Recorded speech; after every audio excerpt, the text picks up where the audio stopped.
doesn't know.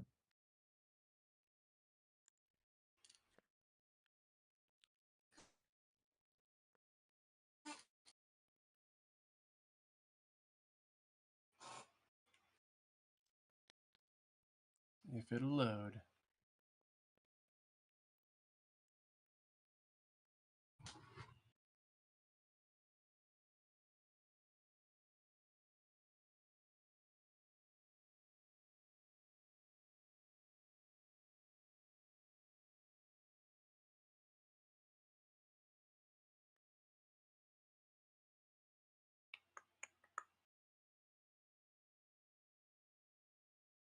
Let's see.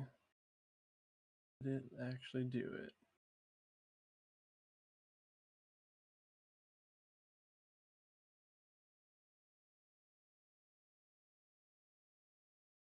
Looks like it is not doing it.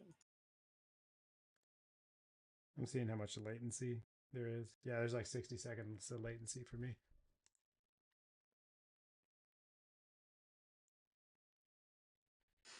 Yeah, it's not coming up live on my Great Plains Master stream at all.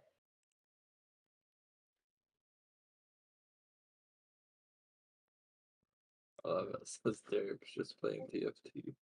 Classic.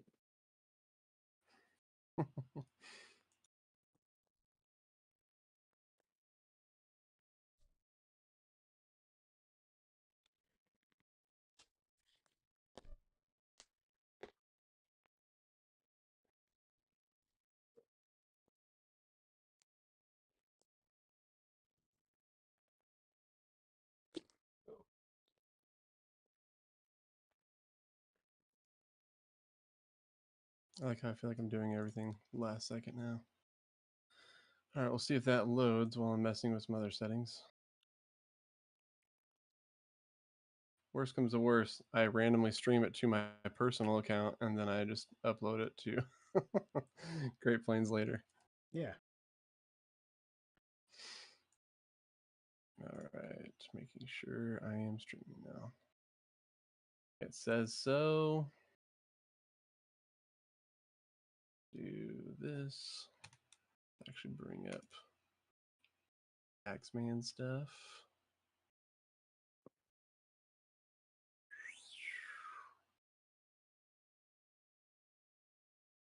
All right. Everybody here? I'm not looking at the general chat right now. I guess I could look at that. Is everyone talking here? Looks like it. Carter, Dave, Joe's on mute. Sweet. Yeah, I'm here. Cool. Your audio sounds great, Joe.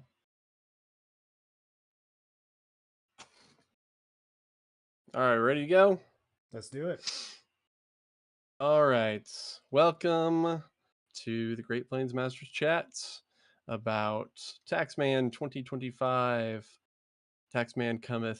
So we're going to be breaking down a few things. I'm going to bring up really quick our agenda. I wonder if there's an easy way to like just jump in and out of slideshow here. So, wow, it's loading. Awesome. So our agenda is we're going to have a quick introduction here, just led by me. But then we're also going to go over the battle plan analysis. We're going to go over each one of the battle plans that we're going to be playing in Taxman, getting a little bit of behind the scenes behind that, maybe some how-tos on how to play those maps and those missions. Then we're going to go to actual list analysis of the top 10 lists and then just have some closing thoughts. So I would love to swing it over to Dave to go ahead and talk about our battle plan analysis. Looks like it's misspelt in the slideshow, so that's awesome. Go for excellent. it, Dave. What an auspicious and fantastic way to start. But we'll go ahead and get into it no matter what. So first, we're just going to kind of talk about our primary methodology and going into the battle plan analysis. So essentially, you've probably seen this on Joe Vessier's stream before where he was analyzing each of the plans. But the long and short of it is, how far do you have to spread apart? How far do you have to travel to score primary points? Because that's ultimately how you win the game and still be in a position where you can score battle tactics, because that's the other side of the game. So that's pretty much what it came down to. So we'll go into some of the other components here. The average objective number for this entire tournament across all the battle plans is 4.8. There are no 3 objective maps, which is of note, because typically you'll see like shifting objectives or something, but all the battle plans here have at least 4 objectives. But it's also worth noting that there are some variable objective mechanics, and we'll get into that a little bit more. So the bottom line up front, we're kind of thinking that more resilient armies are stonks up. This is largely because the interactivity that we're seeing this season with enemy battle tactics depends on killing or engaging with the with your enemy, and if you have a way to have a vote in that interaction, then you're going to be in a better spot than armies that can't really stand up to those punches.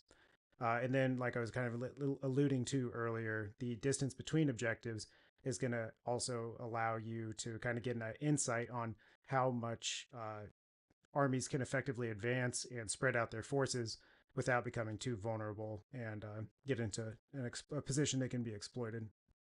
So another thing to consider, even though we're getting away from the book battle tactics and going to grand alliance battle tactics, they're still not created quite equal.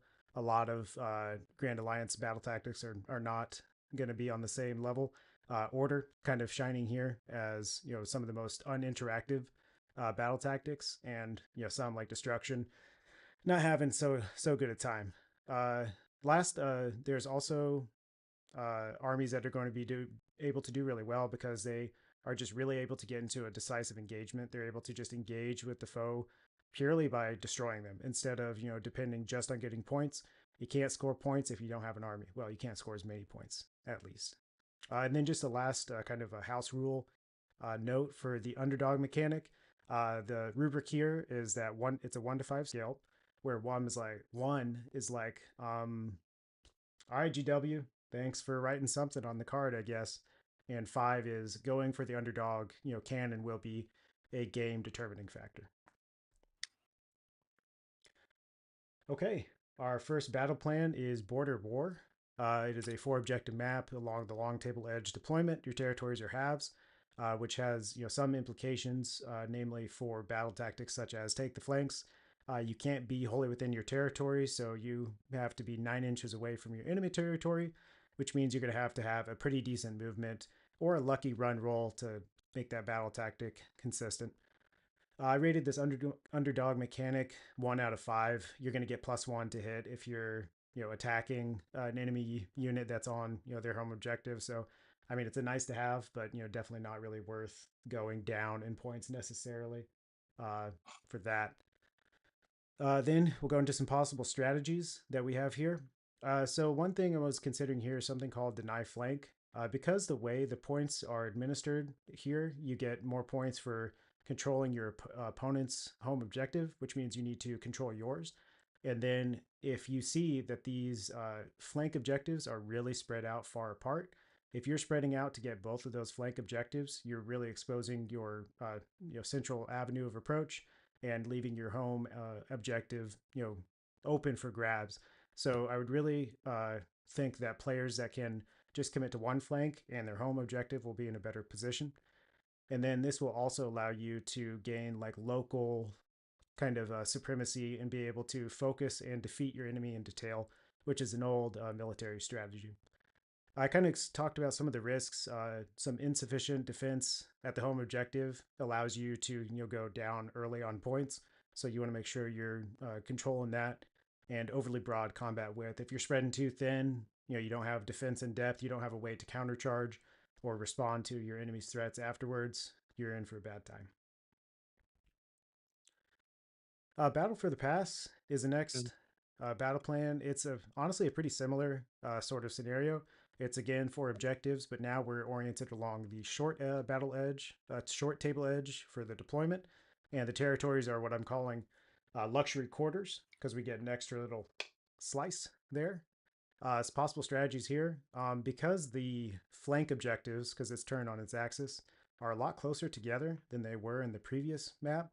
A frontal assault, just literally pushing forward your pile of violence and doing stuff with like double fights with chosen is a viable strategy. You're just going to be able to push the issue really well and not really worry too much about spreading yourself too thin along those flanking objectives because they're a lot closer together. Some risks. Your home objective is further from the expected line of contact where you're thinking your toys are going to be meeting one another. So that means that really mobile units are going to be able to exploit that gap, because if you're going along the axis of those flank objectives, you could get outflanked in turn and somebody could come around you. Next, we have focal points.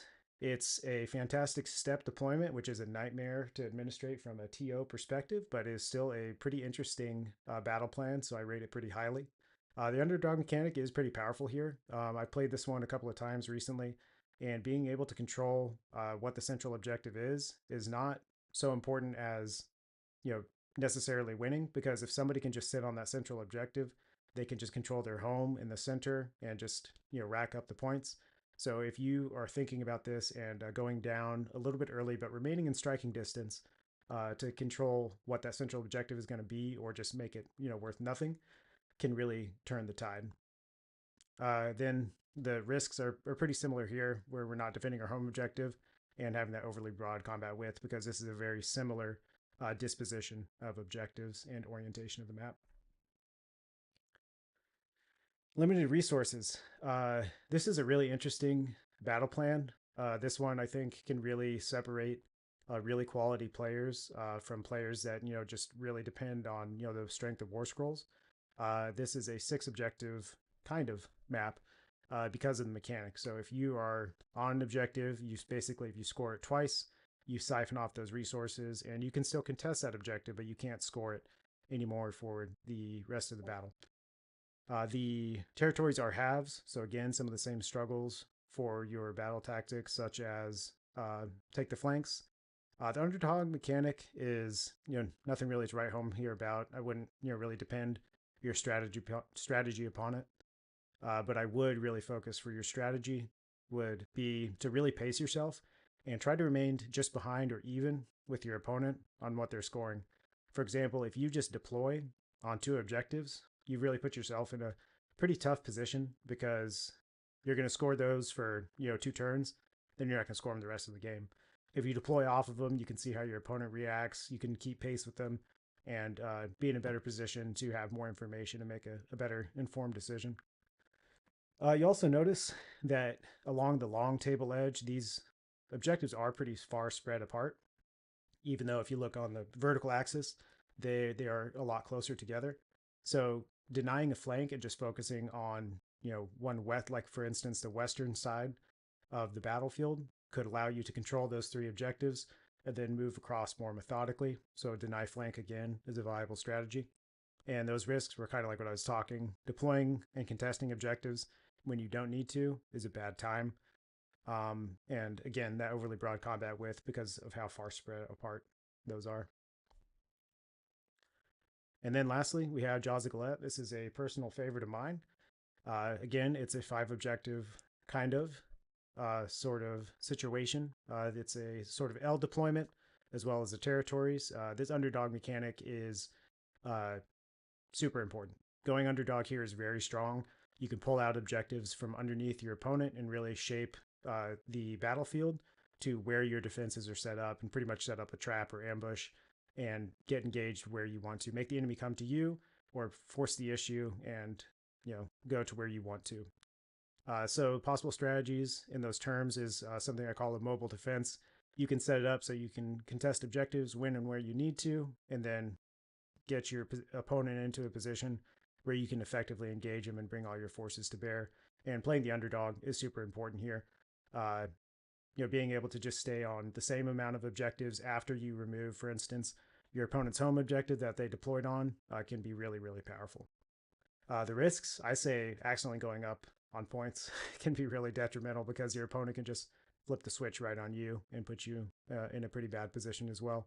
And as well, also just kind of losing sight of the battle tactics. If you're just set up for a defense and you're not also considering how am I going to be scoring if I'm going into table quarters, going across the battlefield and, doing multiple charges for, stuff, battle tactics like chaos, oriented ones. It would be my recommendations. All right, I'll go ahead and pass it over to Chase, and we're going to go through the top 10 lists in light of these factors that we came up with. All right. Yeah, sorry. By the way, the stream has froze like 5 times. I've had to restart it. So apologies for the technical difficulties, but hopefully you've been able to follow along with everything that Dave has kind of gone along with. So next, we're going to talk about the top 10 list really quick before I go to the top 10 list. Carter, Jose, Dave, Joe, did you guys have anything you wanted to talk about with the battle plans? Anything you see that people might need to look out for? Anything like that? Limited resources. There is a fun trick you can do on deployment where you deploy off, depending on who is going first, which you'll know based on drops, usually. You can set yourself up to force your opponent to deploy on more objectives if you want to. Or you can also deploy off of an objective and then use a redeploy, put yourself onto an objective to deny possibly a 1-2 more in certain situations at the beginning of the game. It's really dependent on what they're doing, but there's a lot of fun stuff you can actually do to mess with your opponent on that battle plan. I love it. Anybody else?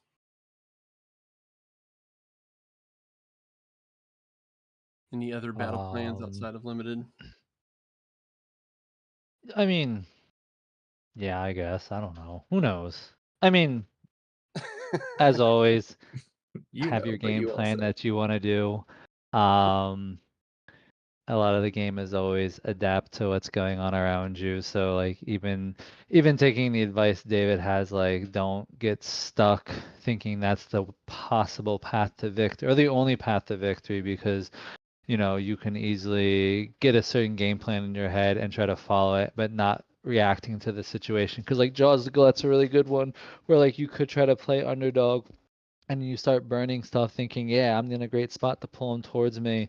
And then in reality, like someone is playing with that idea in mind and like they can go exactly when they need to. And suddenly you're just like, oh, I've been losing points to someone who is in a great spot to push forward and like really punish me. So it's like, you know, they're all great advice, but also like understand like your own tempo and your own, you know, your own strategies you have in your own mind as well, just as a heads up.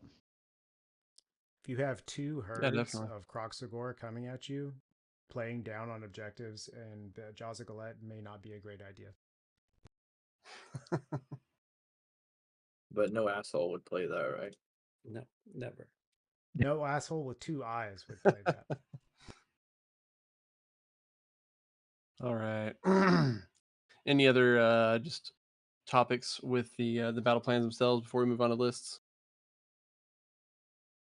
Cool. All right, let's move on to lists then. I got something to All say right. on battle plans. Sorry, I'm in the chat. Oh, hey Nick, what's up? Hey, I said I wasn't gonna make it, and listening to y'all made me want to say something. I'm All sorry. right, let's see it. What's up?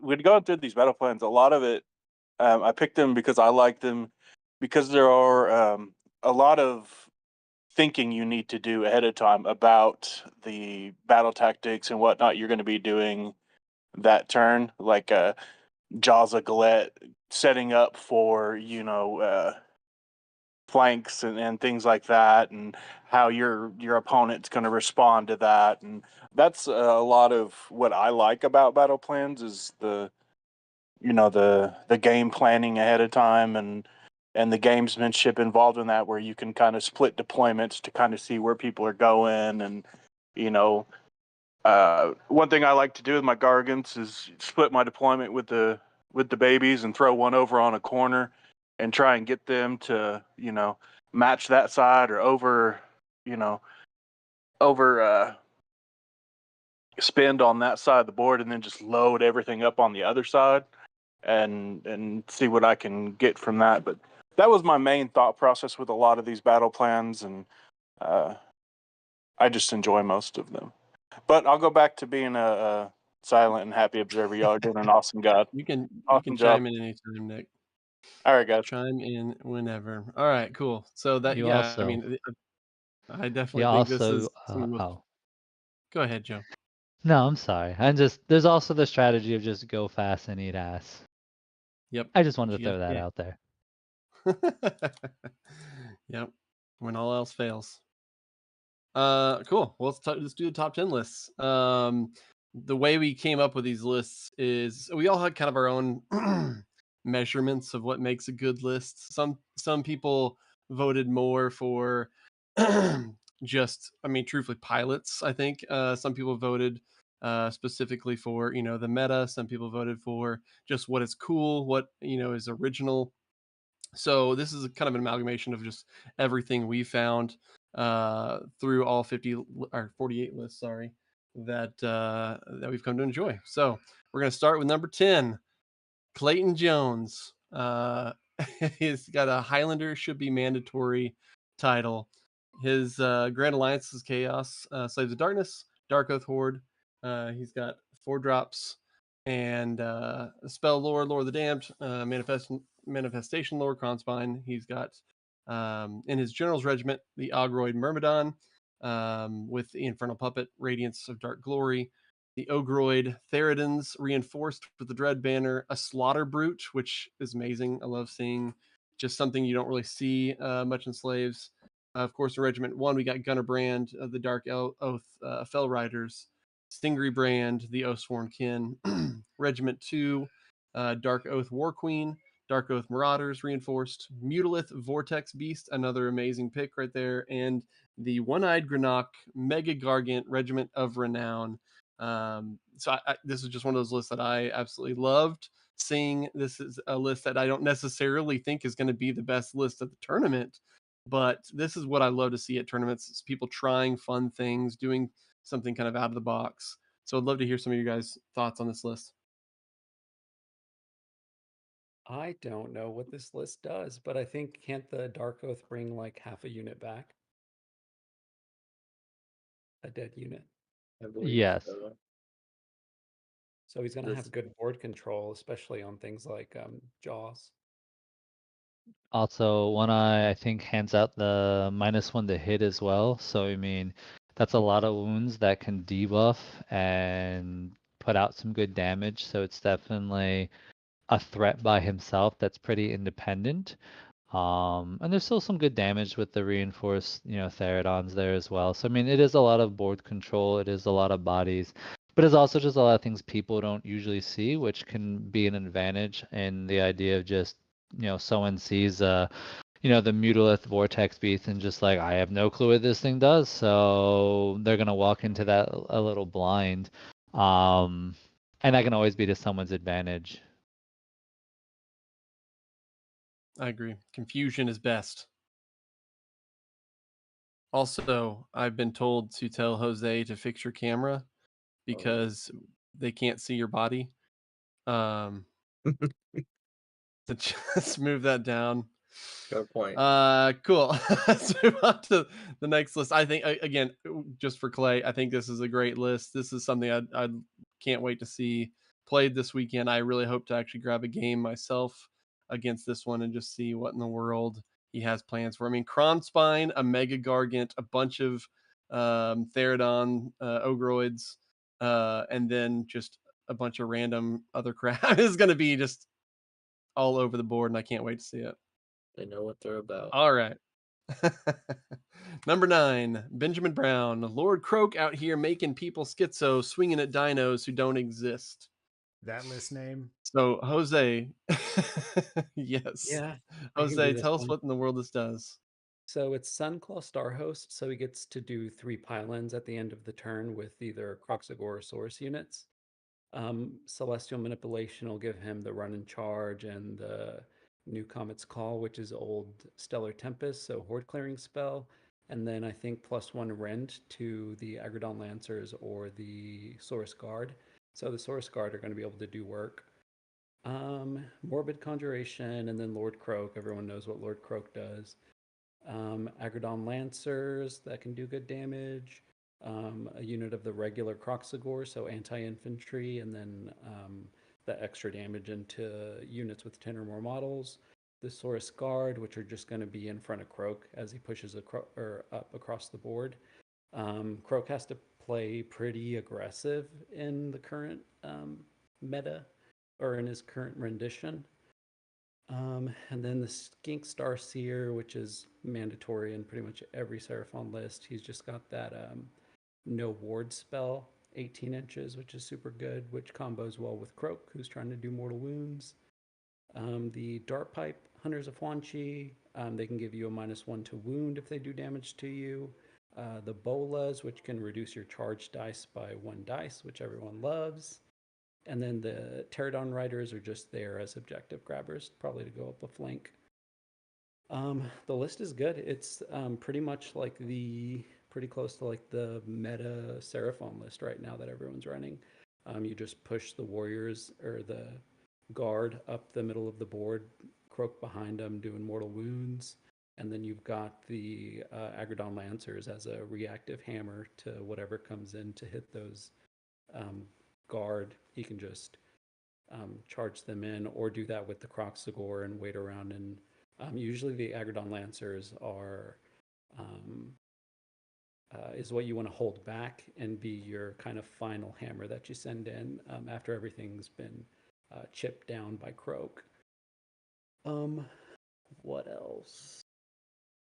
The Realm Shaper engine, everyone knows what that does mortal wounds to other pieces of terrain, or if you're standing by other pieces of terrain.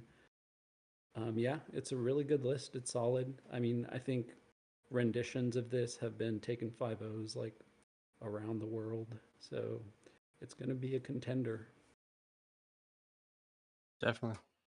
Anyone else have any other thoughts on this? Maybe how to beat it?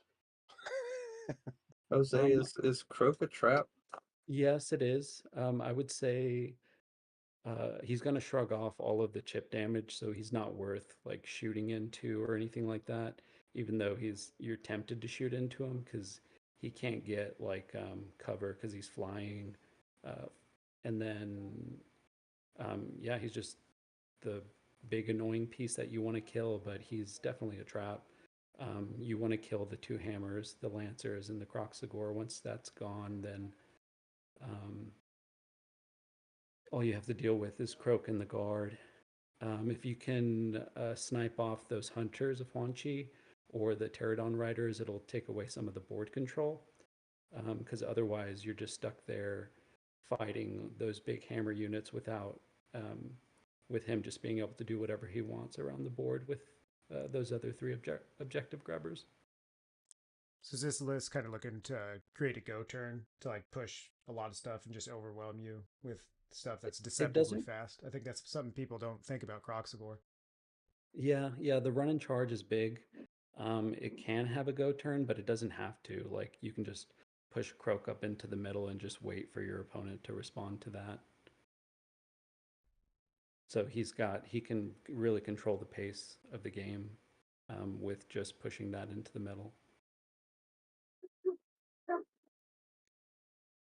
But yeah. Sweet. All right, let's go to the next one. Number 8, Bob Martin's The Might of Mu Ding. Blades of Corn list, 1940 points. He's going pretty low. With the Brass Stampede, 3-drop. He's got Prayer Lord, Blood Blessings of Corn, Manifestation Lord, Judgments of Corn. A Slaughter Priest as his general, favored by Corn. 2 units of Mighty Skull Crushers. A reinforced unit of Skull Reapers. Regiment 1 is Realm Gore Ritualist, a Caller of Contempt. Claws of Karanak. 2 units of Wrathmongers, 1 reinforced.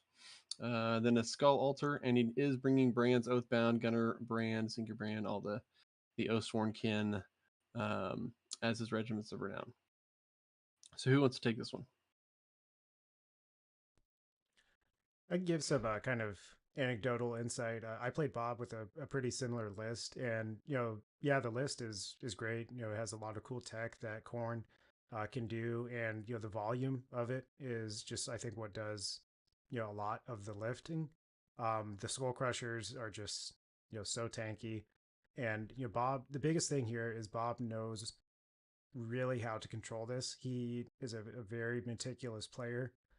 He does really creative things that I didn't see coming in the game, and I think that's probably the biggest strength. Is not so much the list, is it's the player in this instance.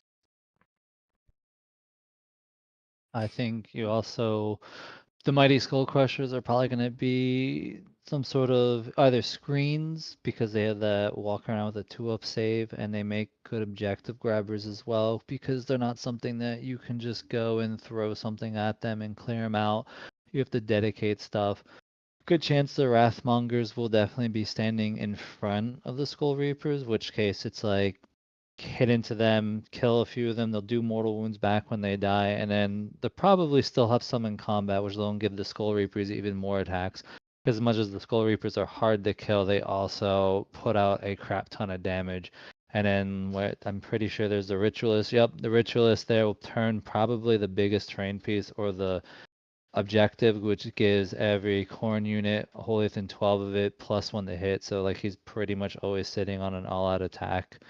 And then you just have to be careful of the typical Corn stuff of like, murder lusting, things and moving things around when you don't expect them. So it's like be mindful and probably ask him about ranges. If you plan on doing something, we need to like charge units into combat, be careful not to declare that and then he just murders lust you and just walks right into combat so you can't make a charge, or you need to get somewhere, in which case now you're stuck in combat and can't do it. So like things like that are things to be mindful of as well. But yeah, like I said, it's nice because he has the brands units there can go around and be objective units. The Skull Crushers, if you have someone has threatening pieces that can go play objectives, they could probably switch out the Mighty Skull Crushers to go do that, and then they can play more screening as well. So it's also can adjust pretty well to whatever someone else throws down on the table on the opposite side. Yeah. And I love Bob. He's a fun guy. And he's been guys will running enjoy this playing it. list for a while, so he knows it like in and out, and he knows his matchups well. Yes. So he's been doing good with it. Just don't fight. I mean, that's all it takes. Just run away. All right, we're going to number 7. Don Trice. It just hurts me to say that he's gonna be on this list. I love Don, but it's a bunch of Gargants, guys. Don Trice is a legend. Just on the board. His list name But is Don's just bringing terrible. Taxman List was his list name. It's beautiful. 1930. Sons of Behemoth, Taker Tribe, 2-drop. He's bringing the Primal Energy Manifestation lore, which I don't think really matters too much. King Broad, of course, the General. Gatebreaker Mega Gargant with a glowy lantern. The Regiment 1 has his Gatebreaker Mega Gargant, monstrously tough, and then 3 Man Crushers. This is a time for Nick to jump in. I mean, our resident sparkler Gargant. There he goes. What you Like think, my Nick? main thought on this list is like I can see 41 reasons it'll lose, but yeah, Taker Tribe, it allows them to take another artifact at deployment, and more than likely he'll put some extra callous feet on that second Gatebreaker, so that the Gatebreaker leading that regiment is going to be pretty slappy. He's got some decent shooting, like for Gargants in this list with 2 Gatebreakers, 18 inches, Ren 3, 4 damage. Like that's pretty nice. Little babies, their shot sucks, but and he'll be able to cast spells. Can't use places of power. Can't use places of power to get the bonus because they're not officially a wizard, but they also can't unbind, so they got the worst type of wizard with that glowy lantern. But if you can get like a life swarm, and then in addition to Broad's healing and rally, like some of those Gargants can get pretty hard to move, especially when you got 2 of them that are 40 wounds. I'm not a huge fan of Taker tribe myself, I prefer Breaker for the ward, but he's got two options there for hand blizzards. It's it's a good little list. Three littles to run around and either screen or get those objectives or run flanks. So it's a good list, and he's been winning a lot lately. So Except I hope. against you, right? Yeah, except for the one game where I beat him 41-11, but that's irrelevant. Like, I don't hold grudges. I don't I don't sit around and stew on things about how, someone won best destruction after being beat by a destruction player. But that's irrelevant. Irrelevant. No, I, Don's one of our favorite people. That's why. I mean, he I makes us I look love pretty Don. easily Love Don to death, and I hope he's well enough to come down and his foot is not killing him. But because he's stomp on some people with that foot. He needs the extra caliber absolutely. himself.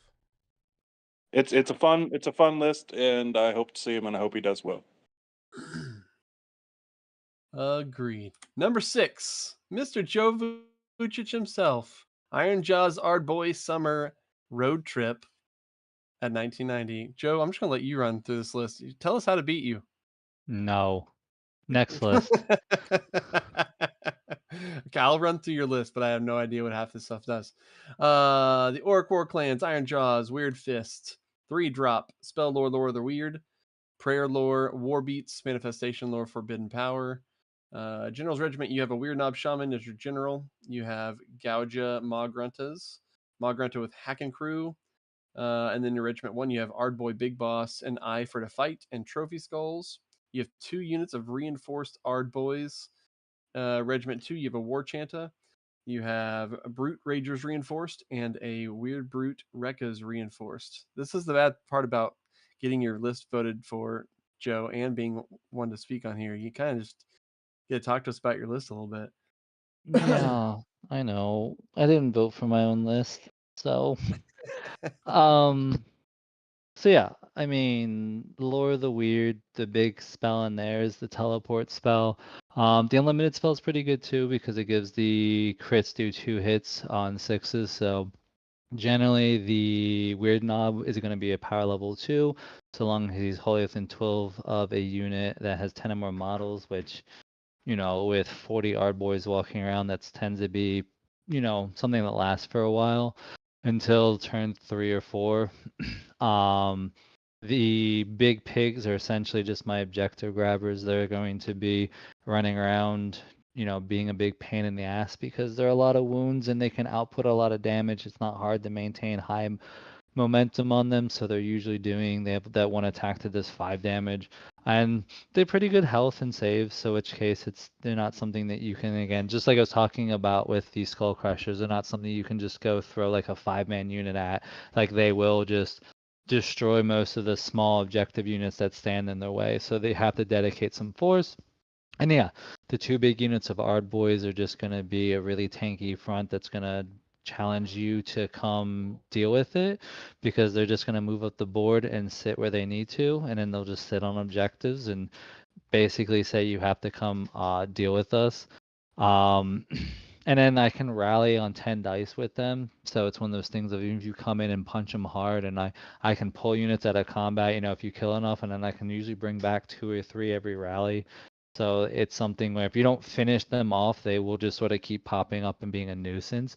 And then the Ragers and the Wreckers are really the damage, because if you start throwing things like the +1 damage spell and exploding 6s, and with a wall going, then suddenly you're getting like 5 attacks on Ragers that are exploding 6s, 3s, and 2s, usually -2 Ren, 3 damage apiece. So like there's not a lot of things that can stand up to that.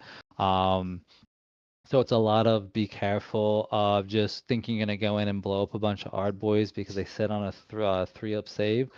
So even if you do blow them up, there's usually something pretty scary behind it. So it's sort of the same thing, Jose was saying about Seraphon, where like the hammers are the things you gotta watch out for and focus on, because the Ardboys they'll do okay and they can grind well, but the things you gotta watch out are those those Ragers and Wreckers, which all can run and charge too. So like redeploying counter charge, you got all that things to look out for. Yeah, I think that's good enough. Yeah, that's great. That's fantastic. Get the Anybody fuck else have off my anything to say list. about? Anyone else want to talk about Joe's list a little bit? Has anyone played this list? I feel like I haven't played this list, but I've played something I relatively haven't played close, and against they're his new relatively. list, but his About to old say list was this one I have fucking annoying. not. So Yeah, I'll say I played a version of this list, and it was not fun. So, good luck to everyone this weekend. Number 5, Michael Morley with the Beast Claw Resurgent, 1980, 2000 out of 2,000 points. Great Alliance Destruction, Ogre. Wow, I can't say that. Maw Tribes, Beast Handlers, 3 drops, Prayer Lore, Everwinter Prayers. He's got a Stonehorn, Frost Lord as his general, the Fang of Gur, touched by the Everwinter. He's got a Huskard on Stonehorn with a Blood Vulture, of course. The Stonehorn Beast Riders. Regiment 1 being Frostlord on Stonehorn, Huskard on Thunder Tusk. So many big monsters, and then he has an Icebrow Hunter and some Frost Sabers to finish it off. Whew, that's a bunch of monster trucks. Was he able to fit an extra one in there? no, Didn't it he used to actually, I be think he 5? lost one. Yeah, he lost one with the points changes, I believe. I'll say 'cause there's 6 on there. No, he I thought used there to used to be play more than that, I think. really, man. Yeah, So it sounds like a lot. but they lost one of their priests, I believe, due to some of the points changes. So they're not going to be doing as many prayers. The prayers are not that important, really. It's mostly just the changing things into obscuring, which can be impactful. It can really fuck you over if you're a shooting army. There's somebody who was Well, playing Sentinels did something like that, and it didn't work out for him well, the at big the thing last too is tournament. that prayer also in the bigger effect gives a 5-up ward while they're Yeah, the next to ward that can terrain. be. You basically don't want to fight them near terrain if you can help it, but they get to choose where they want to do their combats because they're fast and charge and can destroy you with mortal wounds. This army is not enjoyable All to the play chargy against. mortal wounds. It's mostly just hope he doesn't roll well and just take your models off the table, and then you get to play. But if you can give him minuses to hit debuffs, that affects him greatly because I think they're base 4s on hitting with a lot of their stuff, and so you can really devastate that. Yeah. Is this Um, a turn 1 GFEA list? it can be. He can It do also can waves. just play. He can also just play battle tactics. Um, he can also just send 2 in at a time and just be like, okay, deal with these. Okay, all right, send the next ones in, and just play like Mm. that. And he's just gonna want to be able to. He's actually a good player, like really smart guy. Oh yeah. No, Michael's super smart. But it's definitely an army where you can play it however you want, and your opponent really has to think about how they want to engage. Ideally, you get to charge him and fight before he does. If you do that, you can kill them, but you're not always fast enough to do so. Especially if you're like a Fire Slayers player or something, that must be miserable. I don't know My anything about that. Humies. Yeah, well, you've got shooting, I'll say but I again, got some the shooting from Steam, obscuring but can really just screw you over. Um, and then redeploys on these guys can be effective as well. So mm-hmm. there's not a lot of great options if you're slow. Just hope that he doesn't run you over. But shooting is a good counter, but again, there's chances where he can set up on the board where you can't shoot him. So best of Screamo. luck. The only thing I was Anyone going to else? say was the trick where if they kill a unit with their like charges, they can, redirect those mortal wounds into another unit. So that's something to watch out for. Yeah, they've also got a Mm-hmm. monster section where they will like Tokyo drift over things, like around things, so they can go into your back line if you're not careful and you don't screen out properly. It's with But the Frostlord on Stonehorns, correct? I believe so.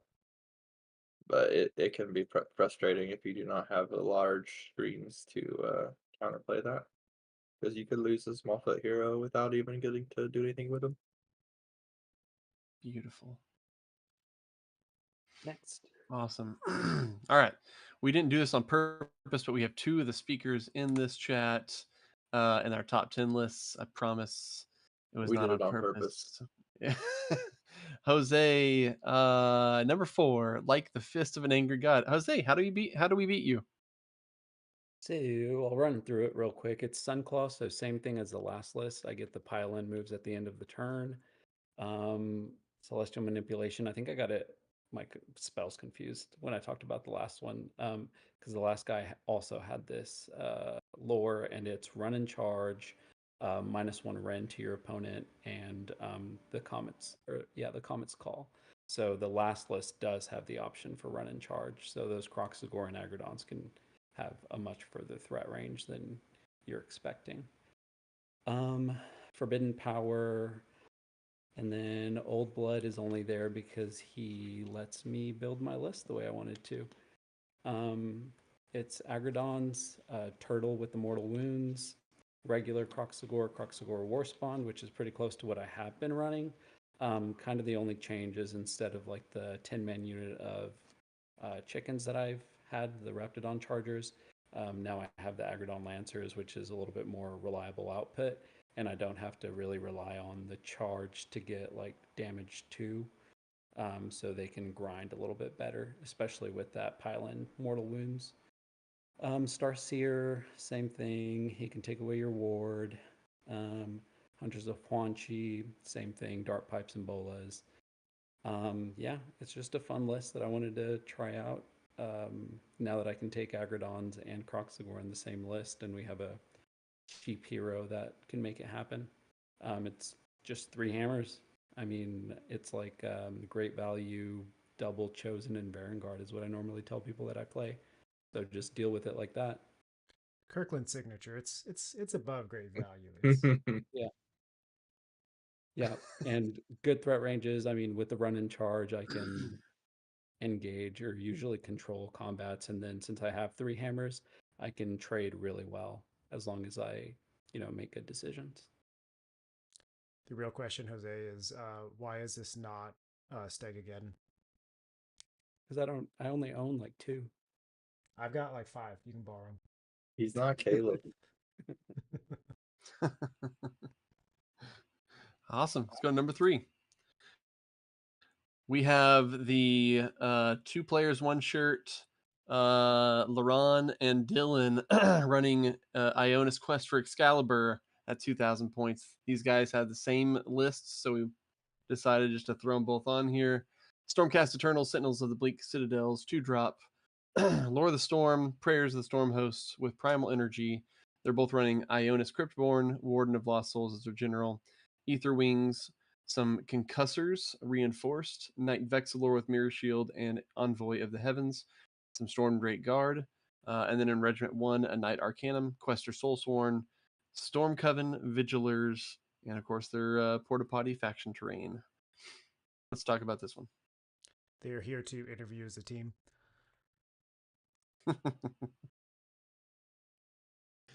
I mean, definitely this one's going to be a really good list, and 2 really good pilots behind it. So, go ahead, Jose. I was just going to say, Ionis got that in the last update, the Ruination keyword. So he gets the ignore on abilities, which is big. And then he's a 2-cast priest, so he can pretty much always teleport whenever he needs to. So if you don't lift him in one go, he's just going to bail. And now we can have a ward. Yeah. Yeah, they'll be all over the board. There's lots of nice teleports throughout this list. Really fast units. The Concussors are definitely strong, reinforced. They're going to come in and slam something really hard. Storm Drake Guard. I mean, they're kind of another, I guess, smaller hammer there. But there's going to be a lot of people I think don't know exactly what all these units do. There's a whole lot of different units in this, which kind of goes back to that Clayton list precept of just the idea of if you run a whole bunch of stuff, you don't necessarily know what everything's going to be doing. Sorry, Dylan, if the lists are different. They They're not looked different. exactly the same to me. Same list. Dylan, I what is mean- different? Oh, I may have missed it, but they looked the same to me. You go ahead and make your argument, Dylan. It's fine. Either Does way, we thought it was cute that you guys nearly, if not exactly, matched lists. Does the Stormreach portal only He's work for not infantry forced. units, or is it just non-monster? Is that the requirement? I'm not sure. I have to look up the rules, but I'm pretty sure anything can really go through it. He's got a priest Dylan and has not a the knight or a priest. lictor. Wow. But I So- mean, things we know, Ah. like we know the vigilers are giving Don't that plus copy when they my hit. homework. Just change it a little bit. But we know the vigilers are giving the plus when they hit for things that they shoot. The Storm Coven is giving the strike first or strike last, which can, pair pretty well with like the concussors. The Drake Storm Guard, fast, they're tanky themselves. They can go either, as you said, be a little mobile hammer or just go be something that grabs objectives. Concussors again do the mortal wounds and I think can deny on a 3-up the use of command abilities as well. So I mean, shouldn't be too like unknown for people. I think there's a lot of people aren't used to dealing with Ionis, but I think a lot of the armies, if you have good, like a lot of bodies or good defensive stuff, there's not a lot here that's gonna like suddenly drop like 40, wounds a turn type stuff. And the concussors can maybe get towards that, but again, I think that would be the biggest thing. I think maybe against things like your typical slaves list, it could hit things pretty hard if you don't have screens before you get a chance. But if you're putting things up into the sky, you may be able to pull out those better engagements than instead of getting charged. But then you also run the risk of just having your god summoner just being killed pretty quickly too, because Mhm. it seems pretty fast of a list as well. And tell me if I'm right. The Soulsworn are the ones giving Ionis a ward, right? The Soulsworn just do the teleporting. The Sentinels of the Bleak Citadel, you can pick a Rumination Chamber unit, just gives them a 5-up ward. The Soulsworn can just teleport once per game, and then they can basically just claim an objective, and they get some bonuses for completing their quest. And then Nice. anything with his shooting attack, he can do the soul burn, which makes it so you take damage at the start of every turn, I believe. Yeah. Yes, the Porta Potties, any non-monster Stormcast Eternals. So I don't know if it's every basically, shooting phase, but yeah. but either way, yeah, like Ionis will probably try to spread around the fire to, sort of do the Zinj thing and just try to get us burning as much as they possibly can just to sort of keep that ticking. You can rally it off, but it's not enjoyable to spend the CP to get rid of something like that. Nice. All right. That's Oh, you can't rally it you off? can't rally it off? Wow. Well, shit. Oh, Just get wrecked, nerds. nice. Okay, well that's a big deal. Okay, dang, Ionis is so good. All right, number 2, Marcus Miller coming in as the reigning champ from last year's Taxman. Marcus Miller is this time bringing Flesh Eater Courts, Lords of the Manor, with Usharan, of course, as their general, the Mara Scroll Herald, Carnal Vestments, 20, a unit of 20 Crypt Guard, 10 Royal Beast Flayers, Aberrant Archregent, Crypt Haunter Courtier, 6 Crypt Horrors, Vargulf Courtier, Stronger in Madness with 6 more Beg Knights, the Carnal Throne, Lore of Madness, Rites of Delusion, and Manifested Insanity. Who knows enough about the Flesh Eaters to want to discuss that? Do not. Also, Nick, None did of you us want know to reveal anything. anything about Marcus before the weekend, or do you want to save some stuff for the weekend? I'm spoiled. Yeah, Marcus Miller we is might spoil nothing. known as one of the greatest painters of our generation. So Yeah. we don't know what his Flesh Eater Court list looks like, but it's probably pretty cool. I do know what It's it looks either like. Okay, some of us know what it looks like, but it's probably pretty cool. I got a Just be I ready. got a peek at it at Lone Star, so he was showing me pictures of what he had going on. Wait, is this his like grand reveal? Yes, or Oh I don't know if fuck. he's ran. I don't know if he's ran it No, yet, this but I is would it. The say grand reveal here. You see it first here. You have to come Taxman to see it. I would say if I would definitely take the time to go look at his army if you guys are there. Oh But yeah, definitely. Usharan is really good. Yep. They did nerf the recursion, I believe. So you have to roll a dice now. To bring an extra like knight unit. So like the morbid knights, the crypt horrors, you Yeah. have to roll 4 up to bring back a second one for it. So the recursion, but I mean the knights still move fast and hit hard. Same thing with the crypt horrors. They can easily get up to Ren 2, I think. It's gonna move pretty fast. 20 crypt guards is a lot of bodies to chew through, and then 100 points for 10 beast flayers is pretty cheap. So I mean, I can definitely see it moving up with some really good screens, has the ability to go play some tactics and flanks as well, and then move quickly to capitalize as the game progresses. And then that whole thing of like, yeah, sure, you killed the morbid knights, but then half of them come back. So like you have to constantly deal with these threats, or they'll pop up and like just sort of play objectives. He doesn't have to engage you too much either, unless the battle plan starts forcing him to be on objectives. And yeah, Ushan's always a pain to deal with all of his debuffs and his healing. So I mean, it should be a good list despite the little nerf to the recursion. Mostly just if you can pop Usharan, I would do it. But that is easier said than done because he does Yeah. have fight first, or not fight first, but you can make you strike last, so that can be troublesome. And he's All gonna right. be surrounded by a bunch of shit. Jumping on number one list that we all chose. Each one of us, I believe, chose this one specific list. Is Sean Sayer's Double Trouble in the number one spot, 1970 points. Slaves of Darkness, God's Wrath Warband drops 2. Lord of the Damned, Forbidden Power. In his general's regiment, he has the Gaunt Summoner as his general. Chaos Knights, Chaos Warriors reinforced. Theridans reinforced with the Banner of Screaming Flesh.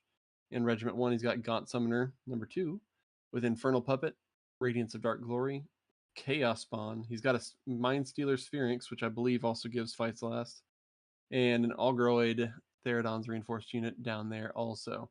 So lots of Ogroids in the slaves list this weekend. Yeah, this one looks pretty fun though. Not one single Fire Slayer. There's only one single Fire Slayer's list, Larry, in the entire tournament. So, does anybody want to talk about this Double Trouble list, though? We don't want to give Sean's stuff away cows too do much, stuff? but it's pretty much the same. It's they run forward, they slam things. He will mean, make fights last. one thing to note too is like he has the option to put the Theridons into the Silver Tower with the 2 Gaunt Summoners, so it's one of those things of if your game plan is I'm going to just try to jump on him, then besides the whole Warriors and Knights being good screens, those things can also go in the sky and drop down and hit you from behind. They do great damage as well. The one thing to note that at least if they're droppings with the changes to the Slanesh thing, they don't really always get a guarantee. It's not used to be that it's no longer the 3d6, so that way there's a redeploy is a little bit more valuable here since they're still dropping with the spell I think outside of 7, so getting a good redeploy still makes it a hard charge. But a reinforced unit of Chaos Knights is going to be a hard thing to deal with. So even if they're on the table, it's like really it's going to be hard to get to them, and then they can just sort of move up, sit where they need to, and then he just can, if they're not in the sky, those Theodons can just be sitting behind the warriors ready to fight. And yeah, that Mind Stealer Sphinx with that thing just handing out strike last with that stuff, it's gonna make for a really hard, like, center force to deal with. So I would say really pick your engagements well, and then Sean's a really, methodical player too. So it's hard to catch him at a position. So really be ready to go in when you need to, and don't push it unless it's that time where you need to push it. Yep, it's gonna be tough. Any other comments on list 1? Slaves of By the way, Darkness is trouble. yeah, Nothing but trouble. lots of slaves, All of you lots who of brought it, swarmies. all of you who brought it, boring. I'm just saying. All right. Thanks so much for joining us tonight, guys. We, we did have some technical difficulties here at the beginning. Thank you for kind of just letting us get through that as we're jumping into this. We were trying something new, trying to do something in under an hour. Looks like we succeeded. So thank you again for letting us kind of try out something new. Just doing a top 10 list rather than all 48 different lists, repeating the same kind of stuff over and over again, kind of making it a slog to the night. I do know a lot of people do enjoy that, but I do appreciate you guys kind of letting us jump on here and go through just kind of our feeling of the top 10. And then just a quick battle plan review. I hope you liked it. If you guys want to see different stuff next time we have a GT or whatever, please let us know. Comments, all that stuff is greatly appreciated. But thanks, guys. Can't wait to see everyone this weekend. David, do you have anything else to wrap us up with? Nope, just gonna make some comments on the Briarhost channel just about some Sylvaneth stuff. So anybody trying to hear what the trees have to say, you can hop on over there. But that's all I got for this audience. Thanks, everybody. Appreciate you. Have a great night. Wait to see you this weekend. Bye. Y'all take care.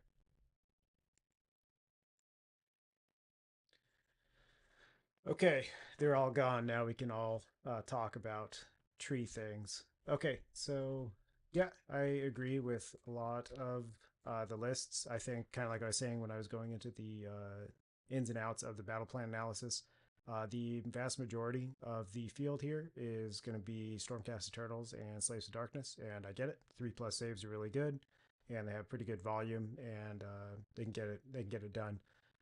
So I'm just going to quickly go through these top 10 lists and kind of give some insights. I don't really have a lot to say about a lot of them, but I think the long and short of it with a lot of these is I don't think folks are considering how many opportunities for fights first, fights last I'm looking to put in front of them.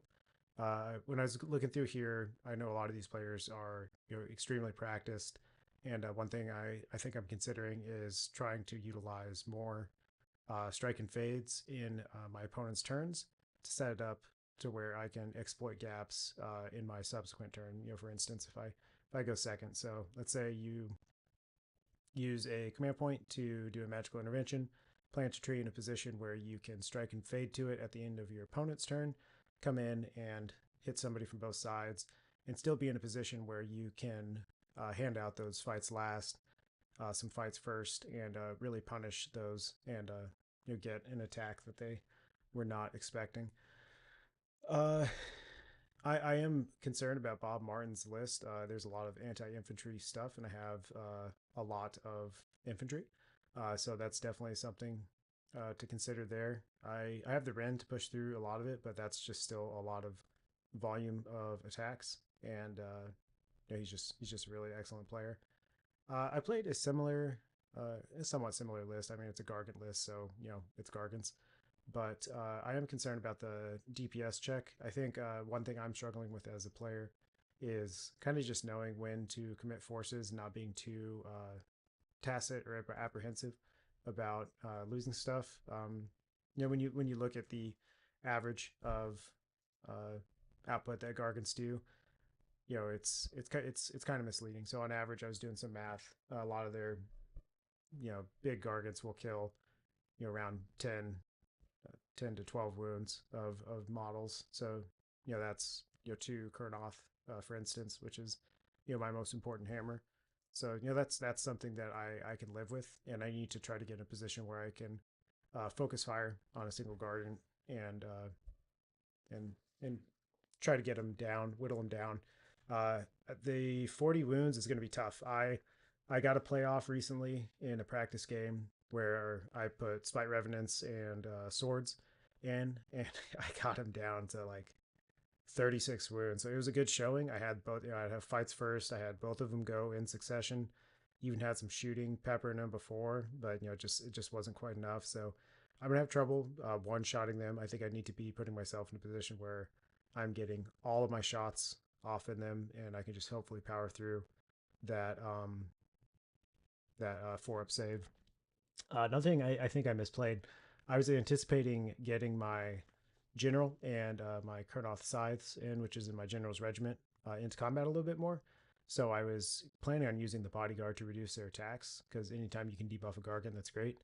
I'm thinking the correct answer is probably more so to add +1 rend into monsters, and especially if I can get. I don't think there's any other Gargants lists, so I wouldn't get it here. But if you ever get the opportunity to get 2 season bonuses, that's really great if you can get both the bodyguard and the special assignment. Joe's an excellent player. The best thing I think about this list is just the redundancy. I'm thinking the answer is probably ignore the Ard Boys, considering we have 4 objective maps.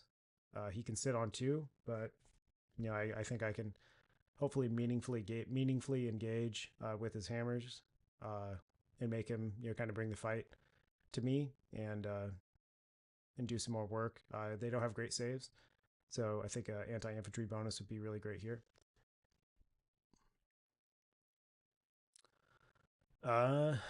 Yeah, this isn't quite what Beastclaw used to be, but I mean, just like the list says, it's resurgent. It's still a lot of meat to deal with. They're ignoring some damage. They're doing some chip damage, and they're doing a lot of mortal wounds. So one concern I had with my list, and I ultimately went with Highlander, for this reason, is when I was playing the more monster-focused, highly mobile builds, I was noticing I just don't have enough screening for stuff like shooting Stormcast and Alpha Charge armies that can go in and do damage. At least it's not really within my playstyle, and I felt the constant pressure. So I'm bringing more screens. I'm hoping I can engage with them more on my terms by having those screens and the extra layers of defense. Yeah, I mean, I know Jose said kill the hammers. He's got 3 of them, but Jose's just not going to let you do that. This is one of those lists where I was thinking that strike and fade in the opponent's turn can be super powerful to exploit those gaps, but we'll see how that goes. I think my priority targets here are probably Ionis, and then maybe the Storm Drake, just because they're a little bit more mobile, but they're going to be able to lift stuff up with some teleports and stuff. Yeah, but yeah, Ionis is fantastic. Him being able to ignore some abilities can be really important. I don't expect them to play with reckless abandon with him, because he's just a great tech piece. Going to be doing great chip damage, and when he needs to go in, he's not a slouch in combat either. I'm excited to see this army. Sounds like it's a beautifully planted army. I have not seen or played this person before. It seems thin, but I know that recursion can be really excellent. The saves on knights and horrors is not great, but just being able to get fantastic volume. The Morbeg Knights are just such a strong piece. I played somebody at Lone Star, and I learned very quickly how effective Morbeg Knights are. So again, that screening desire is kind of where that comes from. And yeah, Sean, I think this is really refreshing. This is a lot more volume and kind of taking more redundancy than your opponent has to deal with. Kind of when I was talking about earlier in the slideshow, being able to exploit vulnerabilities, I see this list as really well poised for that. He's got some great counter charge pieces, a really good piece to hold his home objective, so he doesn't get too spread thin on his combat width. So yeah, I understand why this is number 1 here. But I just want to thank y'all for joining me here today on the stream. I hope to do more of these kind of tournament analyses, and as well as some spin-off content. I'm going to be doing kind of a post-tournament report, kind of talking about my insights, my responses. I will remember to take pictures and kind of give you guys a better idea of how the battle unfolds throughout the game, and give you guys a pretty good report. But appreciate you all for joining me, and stay safe. Take care.